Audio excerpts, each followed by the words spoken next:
اس میں بھی جس طرح آپ نے گزشتہ روز سورہ الانعام کے مضامین پر غور کیا، اس کے بھی وہی مضامین ہیں، فرق صرف یہ ہے کہ انعام کے اندر اجمال تھا اور یہاں پر تفصیل موجود ہے۔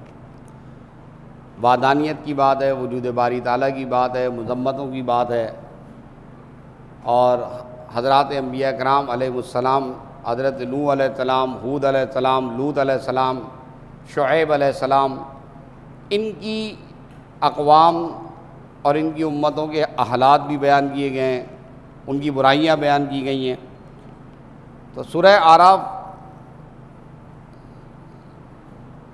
میں سب سے پہلے جو یہاں پر اللہ تبارک و تعالیٰ نے فرمایا وَلَقَدْ خَلَقْنَاكُمْ، تحقیق تمہیں ہم نے پیدا کیا، ثُمَّ صَوَّرْنَاكُمْ، تمہیں صورت دی، ثُمَّ قُلْنَا لِلْمَلَائِكَةِ اسْجُدُوا، پھر ہم نے فرشتوں سے کہا کہ سجدہ کرو۔ یہ قصہ عام عوام الناس میں مشہور ہے، اور جس سے سنو اس کا اپنے ہی موقف ہوتا ہے، لیکن ایک بات میں نے دیکھی ہے کہ جب عوام اس قسم کے قصے کو بیان کرتے ہیں تو اس میں جناب حضرت آدم علیہ نبینا علیہ الصلوۃ والسلام پر گناہ کا الزام لگاتے ہیں۔ یاد رکھیں کہ آدم علیہ السلام سے لے کے حضرت محمد مصطفیٰ صلی اللہ تعالیٰ علیہ وسلم تک تمام انبیاء کرام گناہوں سے معصوم ہیں۔ کبھی بھی نبی سے گناہ کا تصور ہی نہیں، جیسے فرشتوں سے گناہ کا تصور نہیں ہے، ایسے نبی سے گناہ کا تصور نہیں ہے۔ گناہ سے نبی معصوم ہوتا ہے، نبی کے سوا کوئی معصوم نہیں۔ یہ ہمارے دین اسلام کے بنیادی عقائد ہیں۔ اب آپ ان عقائد کو عقائد اہل سنت کہہ دیں، عقائد اسلام کہہ دیں، عقائد مسلمان کہہ دیں، اسلام کے بنیادی عقیدہ ہے کہ نبی کے سوا کوئی معصوم نہیں، صرف نبی معصوم ہے۔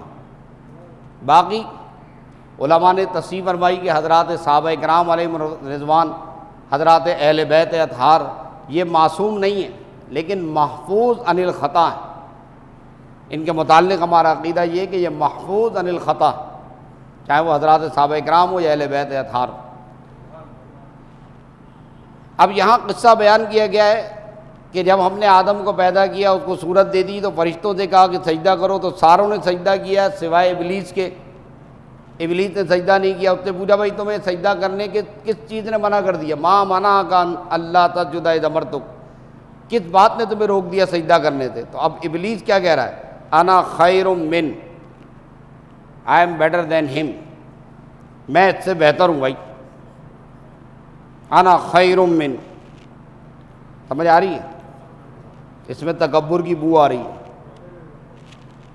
پھر آگے اللہ کی بارگاہ میں کہہ رہا ہے خلقتنی من نار، تو نے مجھے آگ سے پیدا کیا ہے، آگ افضل ہے، اور اس کو تو نے کیچڑ سے، تین کہتے ہیں کیچڑ کو، کیچڑ سے پیدا کیا۔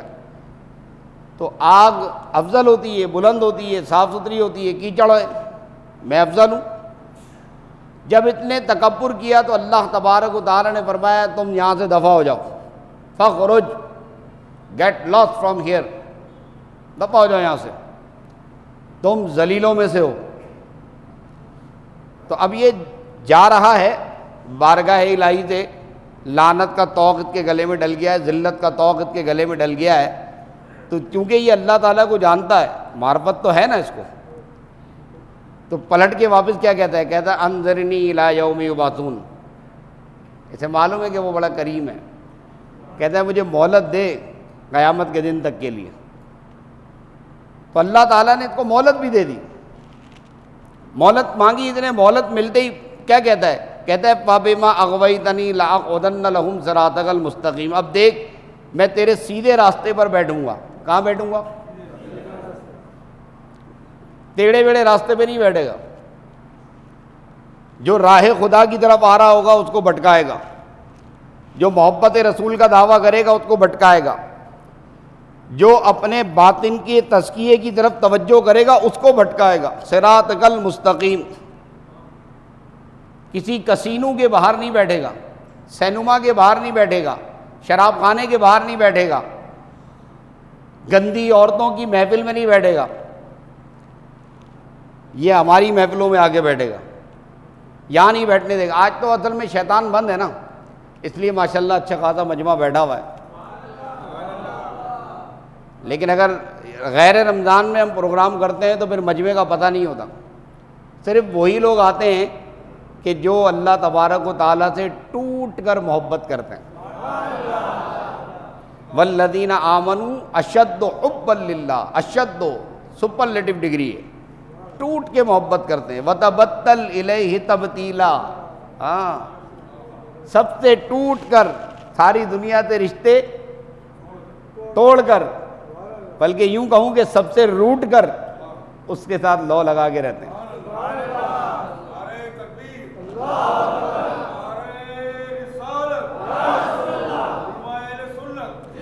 فَبِمَا أَغْوَيْتَنِي، میں اغوا کروں گا، تیری عزت و جلال کی قسم میں نے اغوا کر لوں گا۔ لَأَقْعُدَنَّ لَهُمْ صِرَاطَكَ الْمُسْتَقِيمَ، ضرور بالضرور میں تیری راہ پر بیٹھوں گا۔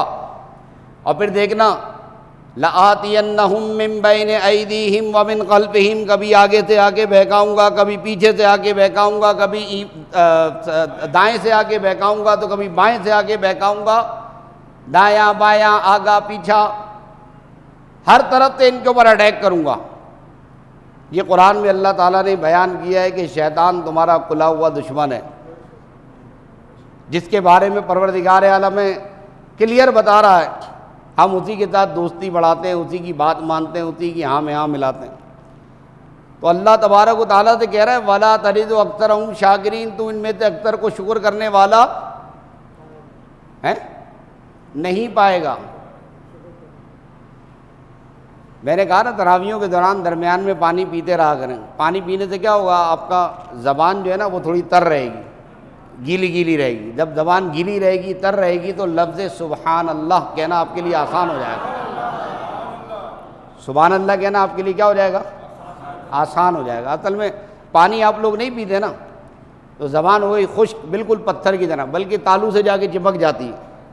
اب نعمت خداوندی، اتنی بڑی نعمت اللہ تعالیٰ ہمیں عطا فرما رہا ہے کہ ماہ رمضان میں قرآن مجید کی تفہیم کے لیے ہمیں بٹھایا ہوا ہے، اور ہم تفہیم قرآن، فہم قرآن حاصل کرنے کے بعد بھی ہماری زبان تالو سے چپکی رہے، تو اس سے بڑی بدبختی، بدنصیبی اور محرومی کیا ہو سکتی ہے۔ اتنی بڑی نعمت مل کر کے تو بندہ، کہتے ہیں نا جب نعمت ملتی ہے دل خوش ہوتا ہے، اور جب دل خوش ہوتا ہے تو بندہ بے ساختہ کہتا ہے سبحان اللہ، ماشاء اللہ، یا اللہ تیرا شکر ہے تانے کہ تو نے مجھے یہ نعمت عظمیٰ عطا فرمائی۔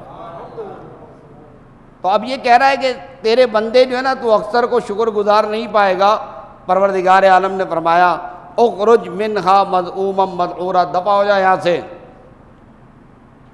اور یاد رکھو لمن تبعک منہم لأملأن جہنم منکم اجمعین، جو جو تیری اتباع کرے گا، جو جو تجھے فالو کرے گا، جو جو تیری اطاعت کرے گا، تیری فرما برداری کرے گا، ضرور بالضرور میں جہنم کو ان سے اور تجھ سے ملا کر بھر دوں گا۔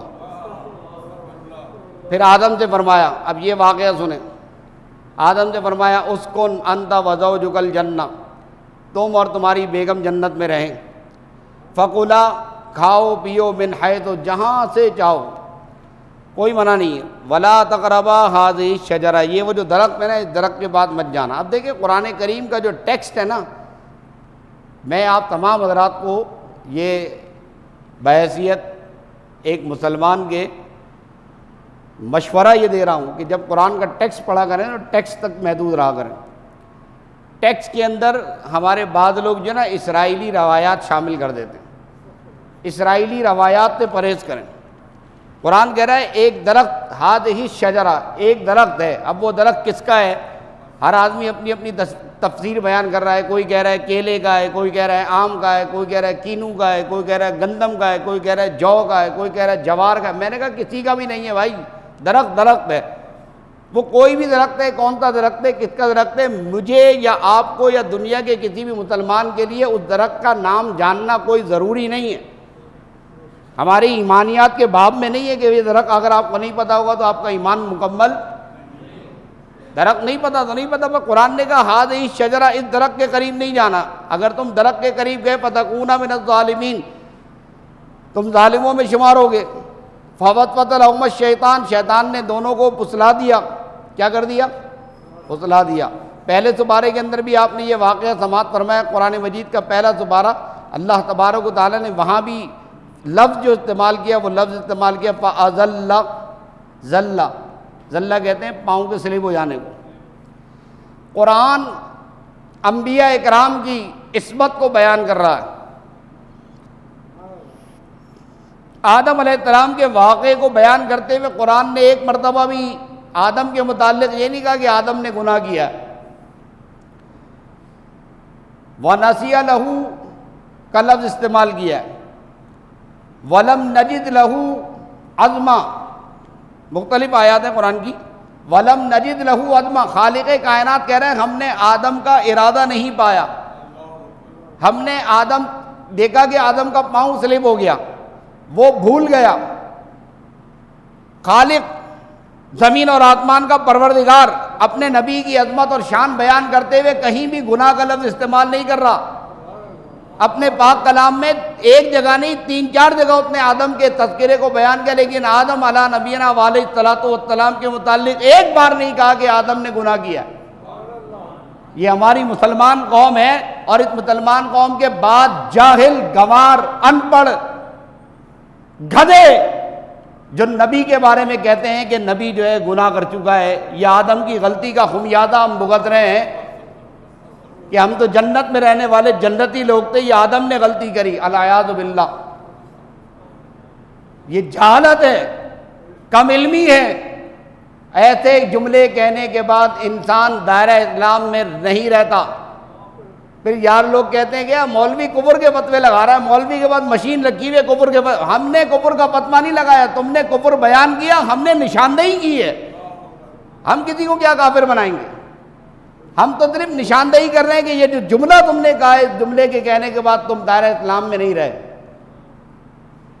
اسلام کسی پیڑ پہ بیٹھ جانے کا نام نہیں ہے.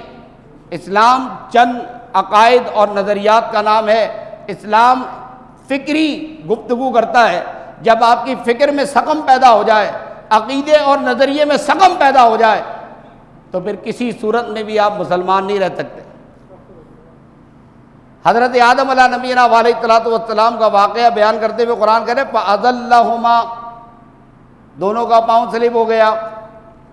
فَوَسْوَسَ لَهُمَا الشَّيْطَانُ لِيُبْدِيَ لَهُمَا. اب جب شیطان نے وسوسہ دیا اور یہ دونوں اس درخت کے پاس چلے، وسوسہ کیا دیا یہ بھی اللہ نے بیان کیا ہے. وہ کہنے لگا کہ تمہیں معلوم ہے تمہارے پروردگار نے تم نے کیوں منع کیا ہے؟ آدم اور حوا سے کہا تمہیں معلوم ہے درخت کا پھل کھانے سے کیوں منع کیا ہے؟ میں بتاتا ہوں. اس لیے منع کیا ہے کہ اگر تم نے درخت کا پھل کھا لیا نا، اللہ تکونا ملکین او تکونا من الخالدین، یا تو تم دونوں فرشتے بن جاؤ گے یا پھر تم ہمیشہ یہاں جنت میں رہو گے. امام غزالی نے یہاں پر ایک نکتہ لکھا ہے بڑے کام کا. کہتے شیطان جب کسی کو وسوسہ دیتا ہے نا تو اس کے حسب حال وسوسہ دیتا ہے.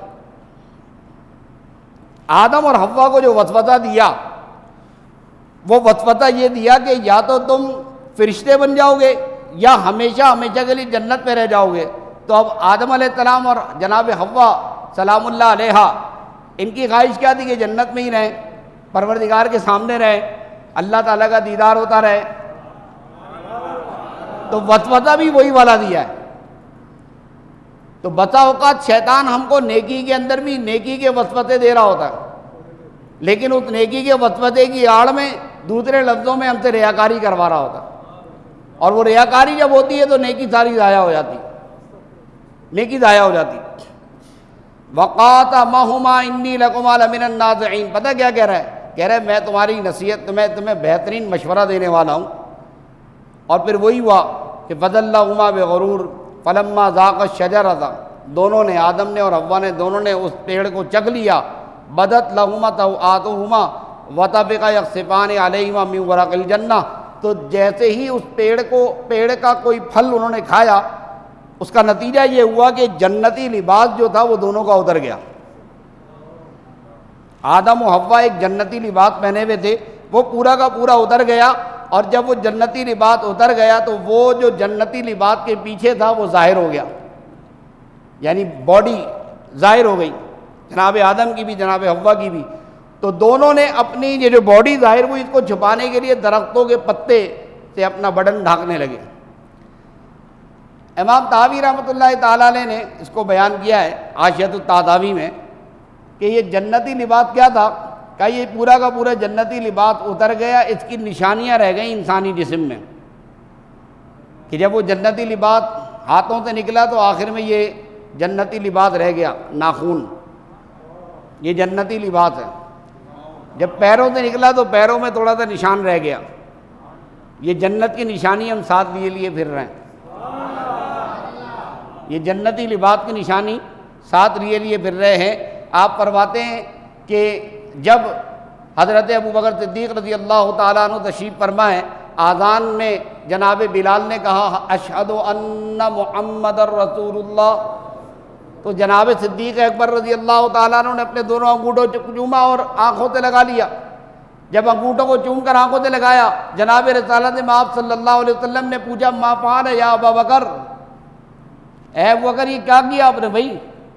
کہا یا رسول اللہ آپ کی محبت میں نے اپنے انگوٹھوں کو چوم لیا. میں نے سنا ہے کہ جناب آدم علیہ نبینا علیہ الصلاۃ والسلام، امام طحاوی فرماتے ہیں کہ جناب آدم علیہ السلام نے کہا کہ یا رب کریم یہ جو جنت کے پتے پتے پر چپے چپے پر کونے کونے پر محمد کا نام لکھا ہے،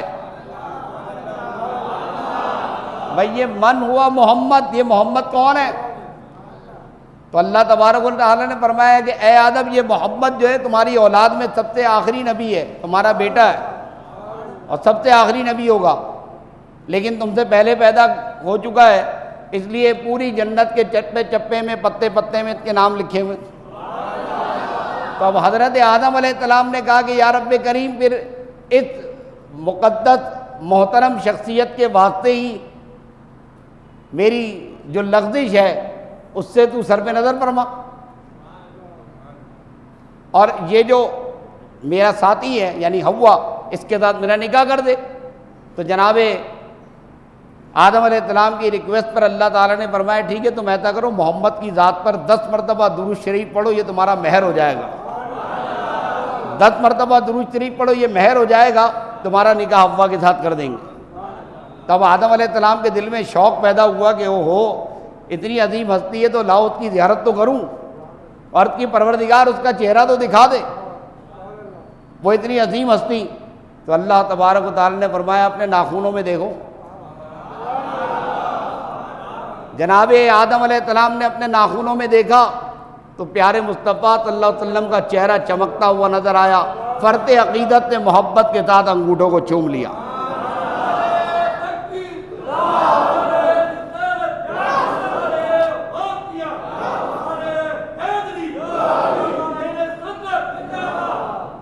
اللہ تبارک و تعالی نے جناب آدم علیہ السلام سے فرمایا اے آدم آپ زمین پر تشریف لے جائیں. اے آدم اہبطو، اب آپ زمین پر تشریف لے جائیں. آپ کی پیٹھ میں کچھ لوگ رہتے ہیں جو ایک دوسرے سے دشمنی رکھتے ہیں. بعضکم لبعض عدو، ایک دوسرے کے دشمن ہیں. تو یہ جب آپ کی ذریت پیدا ہو جائے گی زمین پر ٹھہرے گی تو ایک مختصر وقت کے لیے انہیں ہم موقع دیں گے کہ یہ اپنے کسب اور اپنے اختیار سے اپنے آپ کو ہمارا محبوب ثابت کریں. جب یہ اپنے کسب اپنے اختیار سے اپنی بندگی ثابت کریں گے تو ان میں سے کچھ وہ ہوں گے جو آپ سے اتباع کرنے والے ہوں گے، ان کو میں اپنے ساتھ جنت میں رکھوں گا، اور ان میں سے کچھ وہ لوگ ہوں گے جو آپ کی اتباع کرنے والے نہیں ہوں گے تو ان کے لیے میں نے جہنم تیار کیا ہوا، انہیں جہنم میں جھونک دوں گا. تو گویا آدم علیہ السلام کو زمین پر حکمت الہی کے تحت بھیجا گیا صرف اس لیے تاکہ امت دعوت اور امت اجابت میں فرق ہو جائے. امت دعوت اور امت اجابت میں فرق کرنے کے لیے اختیار دیا ہے کہ دیکھیں تم میں کون لیبلوکم احسن عملا، کون تم میں اچھے عمل کرتا ہے. پھر اللہ تبارک تعالیٰ نے فرمایا اے آدم ہم نے ایک لباس اتارا ہے. ایک لباس وہ ہے جو تم نے پہنا ہوا ہے اور ایک لباس وہ ہے جو تقویٰ کا لباس ہے. تو ظاہری لباس کی تو تم بڑی توجہ کرتے ہو، ظاہری لباس کے ساتھ ساتھ اپنے تقویٰ کے لباس کا بھی خیال رکھا کرو. اور کہا کہ اے آدم کی اولاد اور اے آدم، جنات کا ایک قبیلہ ہے، انہ یراکم ہوا وقبیلہ من حیث لا ترونہم، وہ چھپ چھپ کر تمہیں دیکھتا ہے، اس قبیلے سے ذرا بچ کے رہا کرو۔ جنات کا بیان انشاءاللہ تعالی 29ویں بارے میں تفصیل سے آپ کو بتائیں گے جن ہوتی کیا چیز ہے۔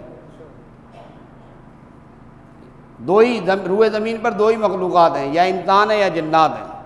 انسان سے پہلے جنات رہتے تھے کلی اختیارات کے ساتھ، لیکن جب انسان آ گیا تو اب سارے کے سارے کلی سمجھتے ہیں نا، کلی اختیارات انسانوں کو دے دیے۔ اب جنات کے بعد اختیارات نہیں ہیں، لیکن یہ جنات ہر وقت ہمارے ساتھ ساتھ ہیں۔ نبی علیہ السلام نے امت کو تاکید فرمائی کہ کھانا کھانے سے پہلے بسم اللہ پڑھو گو، لباس اتارنے سے پہلے بسم اللہ پڑھا کرو، لباس پہننے سے پہلے بسم اللہ پڑھو، واش روم میں جانے سے پہلے بسم اللہ پڑھو گو، اور واش روم سے آنے کے بعد الحمدللہ پڑھا کرو۔ یہ اس لیے کہ جب تم بسم اللہ کہہ لو گے تو یہ جو جنات تمہارے ساتھ ہیں، شیاطین تمہارے ساتھ ہیں، یہ تمہارے کھانے میں، تمہارے لباس میں شریک نہیں ہوں گے۔ سارے کے سارے خبیث جنات بیت الخلاء میں رہتے ہیں، اور ہم لوگ جب بیت الخلاء جاتے ہیں تو اپنا سر ننگا کر کے جاتے ہیں، دعا پڑھ کے نہیں جاتے، جن وہاں پکڑ لیتے ہیں۔ ہماری گھر کی خواتین بالخصوص ننگے سر جاتی ہیں، تو بیت الخلاء میں جب بھی جائیں ہمیشہ سر ڈھانک کے جایا کریں، داخل ہونے سے پہلے اعوذ باللہ ضرور پڑھ لیا کریں، یا اگر آپ کو بیت الخلاء میں داخل ہونے سے پہلے کی دعا آتی ہے تو وہ دعا پڑھ لیا کریں۔ پھر فرمایا یا بنی آدم خذوا زینتکم عند کل مسجد، اے آدم کی اولاد جب تم مسجد کی طرف جایا کرو تو خذوا زینتکم، بن سنور کے جایا کرو، اچھے اچھے کپڑے پہن کے جایا کرو، بہترین کپڑے پہن کر جایا کرو۔ اور مردوں کے لیے بھی فرمایا زینت اختیار کیا کریں، اور عورتوں کے لیے بھی فرمایا۔ یہ ایک عورت وہ ہے کہ جو بغیر زیورات کے، بغیر مہندی لگائے نماز پڑھتی ہے، اور اس کے مقابلے میں ایک عورت وہ ہے جو زیورات پہن کر، مہندی لگا کر، زیورات پہن کر، مہندی لگا کر، عمدہ کپڑے پہن کر نماز پڑھتی ہے۔ تو جو زیورات پہن کر، مہندی لگا کر نماز پڑھتی ہے وہ اس عورت سے افضل ہے جو بغیر زیور کے نماز پڑھتی ہے۔ جناب غوث اعظم سیدنا شیخ عبد القادر جیلانی رضی اللہ تعالیٰ عنہ کی زوجہ محترمہ ہر روز نماز مغرب، نماز عشاء کے لیے اہتمام فرماتی، پورا کا پورا زیور پہنتی ہیں، اور جب مہندی ہلکی پڑ جاتی ہے تازہ مہندی لگاتی ہیں، اور اچھا لباس پہن کر، اچھی خوشبو لگا کر مغرب کی نماز پڑھتی، عشاء کی نماز پڑھتی، پورا تیار ہو کے دلہن بن کے، اور جب عشاء کی نماز پڑھ کے فارغ ہوتی تو سرکار غوث پاک کی بارگاہ میں سلام کے لیے حاضر ہوتی اور کہتی ہیں السلام علیکم۔ سرکار غوث پاک جواب دیتے وعلیکم السلام، تو بیٹھی رہتی جب تک حضور غوث پاک یوں نہ فرمائیں کہ آپ جا سکتی ہیں، مجھے آپ کی حاجت نہیں، تب تک سیدنا شیخ عبد القادر جیلانی رضی اللہ تعالیٰ عنہ کی زوجہ محترمہ ان کے ساتھ بیٹھی رہتی ہیں۔ تو نماز کے لیے زینت اختیار کرنا، اچھے کپڑے پہننا، اور عمدہ خوشبو لگا کر کے آنا، عمامہ شریف پہننا، بہترین کپڑے، یہ نہیں کہ پھٹی ہوئی پینٹ پہن کر آ گئے، پھٹی ہوئی شرٹ، یہاں سے شرٹ پھٹی ہوئی ہے، وہاں سے پینٹ پھٹی ہوئی ہے، مطلب یہ پینٹ پھٹی ہوئی کیا بات ہے، نیا فیشن ہے امام صاحب، نیا فیشن آیا ہے۔ بھلے اس کی کالے کالے وہ ٹانگیں اس پہ تو نظر آ رہی ہیں، لیکن ان کو دکھانا ضرور ہے، وہ کالی ٹانگ اپنی دکھانا ہے، سمجھ رہے ہیں آپ؟ یہ بیہودہ لباس اس مسجد میں پہن کے آنے کی ضرورت نہیں ہے۔ یہ پینٹ شرٹ، اور پھر شرٹ کے اوپر گدھے، گھوڑے اور مرغی اور بطخ کی تصویریں، یہ کپڑے پہن کے آپ مسجد میں نہیں آیا کریں۔ یہ کپڑے پہن کر آپ اپنے چاچا کے ولیمے میں جائیں یا ماموں کے شادی میں جائیں، وہاں یہ کپڑے پہنا کریں۔ مسجد میں جب آنے کا ارادہ کیا کریں تو ایک اچھا سا شلوار قمیض لے لیں، عمامہ شریف لیں، سفید شلوار قمیض، سفید عمامہ شریف وہ پہنیں، آنکھوں میں سرما لگائیں، سر میں تیل لگائیں، اور پھر تھوڑا سا عطر لگائیں، مسواک کریں، پھر مسجد کی طرف تشریف لے کر آئیں، تاکہ اللہ تبارک و تعالیٰ نے جنت جو تیار کی ہو، جنت کی حوریں آپ کو جھانک جھانک کے دیکھا کریں گی۔ پھر اللہ تبارک و تعالیٰ نے فرمایا اعراف کے متعلق، یہ اعراف کیا ہے؟ اعراف دراصل میں عرفن کی جمع ہے، جنت اور جہنم کے درمیان ایک مقام ہے، اس کو اعراف کہتے ہیں۔ وبینہما حجاب، یعنی جنت اور جہنم کے درمیان ایک حجاب، ایک پردہ ہے، اسے اعراف کہتے ہیں۔ اس کے متعلق امام قرطبی رحمۃ اللہ تعالیٰ علیہ نے تفسیر قرطبی میں 15 اقوال بیان کیے ہیں، لیکن جو سب سے مضبوط قول ہے وہ یہی ہے کہ جن لوگوں کی نیکیاں اور گناہ برابر برابر ہوں گے وہ اعراف کے اندر ہوں گے۔ جب یہ اعراف میں بیٹھے ہوئے لوگ جنتیوں کو دیکھیں گے کہ وہ خوش ہیں تو ونادوا اصحاب الجنہ، وہ جنت اہل جنت کو پکاریں گے اور کہیں گے السلام علیکم، تم پر سلامتی ہو بھائی۔ اب وہ جنت میں سے کیا ہوگا؟ ایک آواز لگائے گا وعلیکم السلام، کیسے ہو تم؟ ٹھیک ہو؟ تم وہی ہو نا جو میمن مسجد میں رمضان المبارک میں میرے ساتھ اعتکاف میں بیٹھتے تھے؟ وہ بولے گا ہاں میں وہی ہوں۔ ایک دوسرے کے ساتھ جان پہچان ہو جائے گی۔ وہاں کوئی یہ نہیں بولے گا تو وہی ہے نا جو پٹھان کے ہوٹل پہ چائے کے ساتھ پراٹھا کھلاتا تھا مجھے، وہی والا ہے نا تو۔ وہاں وہ پہچان والے نہیں ہوں گے، وہاں وہ ہوں گے جو کہیں گے وہ فلاں مسجد میں تم بیٹھتے تھے، فلاں مسجد میں ہم نماز پڑھتے تھے۔ تو وہ دونوں مسجد والے، یعنی اسی لیے علماء نے یہاں لکھا کہ مسجد والوں کو دوست بناؤ، مسجد کے نمازیوں کو دوست بناؤ، کہ یہ دوستی تمہاری دنیا میں بھی کام آئے گی اور کل آخرت میں بھی کام آئے گی۔ اور یہ جہنمیوں کو بھی دیکھیں گے کہ جہنمیوں پر جب عذاب ہو رہا ہوگا تو پروردگار عالم سے پناہ مانگیں گے یا رب کریم ہمیں جہنم کے عذاب سے نجات عطا فرما۔ پھر اللہ تبارک و تعالیٰ نے مختلف انبیاء کرام کے واقعات کو بیان کیا، جس میں سب سے پہلے اللہ تبارک و تعالیٰ نے جو واقعہ بیان کیا، نوح علیہ السلام کا واقعہ بیان کیا، پھر اس کے بعد قوم عاد کا واقعہ بیان کیا، قوم لوط کا بیان کیا، پھر شعیب علیہ السلام کا اور قوم ثمود کا واقعہ بیان کیا۔ سارے واقعات کو اللہ تبارک و تعالیٰ نے ہماری اصلاح کے لیے بیان کیا ہے کہ تم ان واقعات کو پڑھو۔ ان تمام واقعات کے اندر ایک بات مشترک ہے کہ جب انہوں نے پروردگار عالم کے نبی اس وقت کے اپنے نبی کی شان میں گستاخی کی اور اس نبی کی اطاعت سے منہ موڑا، اللہ تبارک و تعالیٰ نے ان کو تباہ و برباد کر دیا۔ تو یہ اللہ تعالیٰ کا بڑا احسان ہے، پیارے مصطفیٰ صلی اللہ علیہ وسلم کی رحمت للعالمین کا صدقہ ہے کہ ہم سرکار صلی اللہ علیہ وسلم کی بے پناہ نافرمانیاں کرتے ہیں، لیکن اللہ تعالیٰ نے ہم پر عذاب نازل نہیں کیا۔ بے شمار نافرمانیاں کرتے ہیں۔ گزشتہ قوموں پر ایک بات یہی تھی کہ جب وہ اپنے نبی کی کسی بات میں نافرمانی کرتے تو اللہ تبارک و تعالیٰ ان کے اوپر عذاب نازل فرماتا۔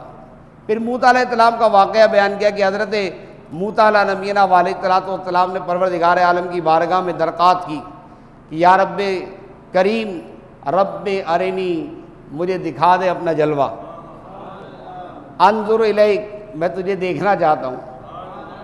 باتیں تو کرتے تھے نا، تو اب دیکھنے کی خواہش کا بھی اظہار کر دیا۔ پروردگار عالم نے کیا فرمایا؟ لن ترانی، تم مجھے نہیں دیکھ سکتے، لن ترانی۔ ترا مضارع کا صیغہ ہے اور فعل مضارع پر جب لن داخل ہو جاتا ہے تو وہ ڈبل تاکید پیدا کر دیتا ہے، ہرگز ہرگز نہیں دیکھ سکتے۔ جیسے لن تنالوا البر، ہرگز تم نیکی تک نہیں پہنچ سکتے، تاکید کے ساتھ ہے۔ تو یہاں پر رؤیت باری تعالیٰ پر علماء نے بڑی زبردست بحث کی ہے، اور کئی مفسرین نے رؤیت باری پر بحث کی کہ دنیا میں رؤیت باری جو ہے وہ ممکن نہیں ہے۔ ہاں قیامت میں رؤیت باری ممکن ہے، بلکہ جنت میں تو جنت کی جتنی بھی نعمتیں، ان تمام نعمتوں میں سب سے افضل، سب سے عمدہ نعمت عظمیٰ، جو نعمت عظمیٰ ہے وہ رب کریم کا دیدار ہے۔ اب اہل جنت کے جیسے درجے ہوں گے نا، ان درجوں کے حساب سے ان کو زیارت ہوگی۔ بعد وہ ہوں گے جو تکتے ہی رہیں گے، کبھی بھی پردہ نہیں ہٹے گا۔ بعد وہ ہوں گے جنہیں زیارت کرائی جائے گی، پردہ ڈال دیا جائے گا، پھر 70,000 سال کے بعد ان کو دوبارہ پردہ ہٹا کے دکھایا جائے گا۔ اور ہمارے آقا کریم صلی اللہ تعالیٰ علیہ وسلم کی شان کیا بات ہے۔ ہمارے آقا صلی اللہ تعالیٰ علیہ وآلہ وسلم کی شان کی تو کیا بات ہے کہ معراج کی رات انہیں بلوایا گیا، اور بلوا کر کے انہیں پروردگار عالم نے سر کی آنکھوں تے جاگتے، کہیں وہ جوش لندرانی، کہیں تقاضے وصال کے تھے۔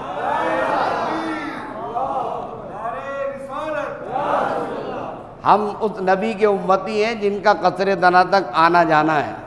قطرے دنا تک کس کی رسائی؟ آتے یہ ہیں جاتے یہ ہیں۔ پروردگار ہم سب کو نبی علیہ الصلوۃ والسلام کی سچی غلامی عطا فرمائے، اور قرآن مجید فرقان حمید کے ساتھ اپنا رشتہ مضبوط کرنے کی سعادت عطا فرمائے۔ وآخر دعوانا الحمدللہ رب العالمین۔ ماہ رمضان